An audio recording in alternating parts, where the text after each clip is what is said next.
મારા વાલા પ્રિયો, ઈસુ ખ્રિસ્તના નામમાં હું તમને પ્રેમાળ શુભેચ્છા પાઠવું છું. તમે કેમ છો? તમે સારા છો ને? શું છેલ્લા મહિનામાં આવી નથી ગયા છીએ ને? એવું લાગે છે હમણાં જ તો નવું વર્ષમાં પ્રવેશ કર્યો હતો.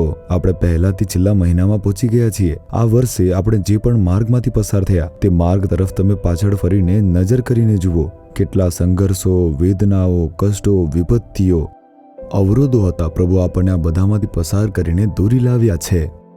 શું તમે આનું પાછળનું કારણ જાણો છો? આની પાછળ મહત્વપૂર્ણ કારણ છે. આપણે તે યાદ કરીને પ્રભુનો આભાર માનવો જોઈએ. ગીત શાસ્ત્ર 117 તેની બીજી કલમ. આપણા ઉપર તેમની કૃપા ઘણી થઈ છે. યહોવાની સત્યતા સર્વકાળ ટકે છે. યહોવાની સ્તુતિ કરો. પ્રભુની દયાળુ કૃપા આપણા પ્રત્યે મહાન છે. મને તેમણે કરેલી દરેક વસ્તુ યાદ છે. પ્રભુએ મને જે માર્ગો પર લઈ જઈ રહ્યા છે, સેવામાં જે પ્રભુનું કાર્ય થઈ રહ્યું છે, તેમણે કઠિન પરિસ્થિતિમાં મને જે મદદ કરી છે, સંકટના સમયમાં તેમણે જે મારું રક્ષણ કર્યું છે, જો હું તેમને એક પછી એક યાદ કરતો રહીશ, મેં આ બધું કેવી રીતે પાર કર્યું, આ બધા વચ્ચે હું આટલું મહાન સેવા કાર્ય કેવી રીતે કરી શક્યો, મેં આ બધું આશ્ચર્ય કરીશ. અને એ જ કારણ છે કે પ્રભુની કૃપા તે છે. તે મારી લાયકાતના કારણે નથી, મારી પવિત્રતાના કારણે નથી, ન્યાયપણના કારણે નથી, પણ પ્રભુની કૃપા છે. તમારા જીવનમાં પણ કેવળ પાછળ ફરી જુઓ. શું મેં આ બધું મારી શક્તિથી કર્યું છે? શું આ બધું મેં મારા કારણે જ કર્યું છે? ના, તે પ્રભુની કૃપા છે. કૃપા શું છે જાણો છો? કોઈ અયોગ્ય વ્યક્તિના ઉપર પરમેશ્વરની જે દયા આવે છે તેને કૃપા કહેવામાં આવે છે.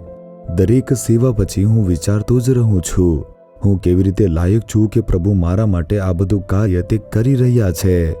જો હું વિચારું અને જોઉં તો હું બિલકુલ પણ લાયક નથી. પરમેશ્વરને આ બધું કરવા માટે મારી યોગ્યતા પ્રેરિત કરતી નથી, મારી ન્યાયપણા પણ નથી, ન તો તે મારી ભક્તિ છે. તો પછી આ બધું કેવી રીતે થાય છે?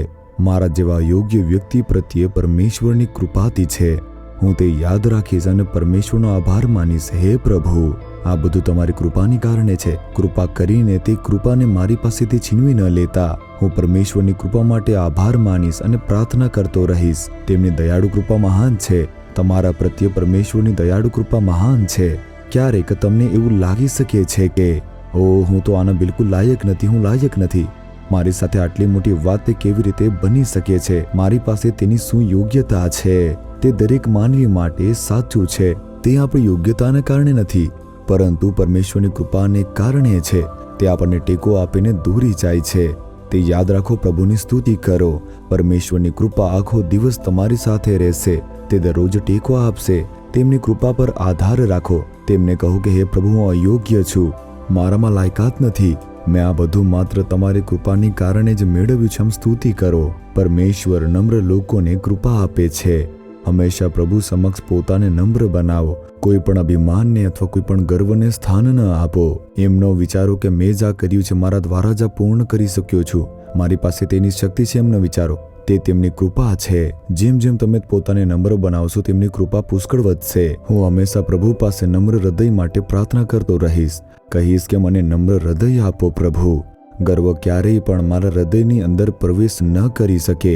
જો પ્રભુની કૃપા તમારી જીવનની અંદર રહેશે તો તમે નમ્રતાથી ચાલશો. શું તમે આજે પ્રભુને કહેશો, પ્રભુ, તે તમારી કૃપા જ છે કે હું ભસ્મ થયો નથી. તમારી કૃપા છે જેણે મને આગળ વધાવ્યું છે.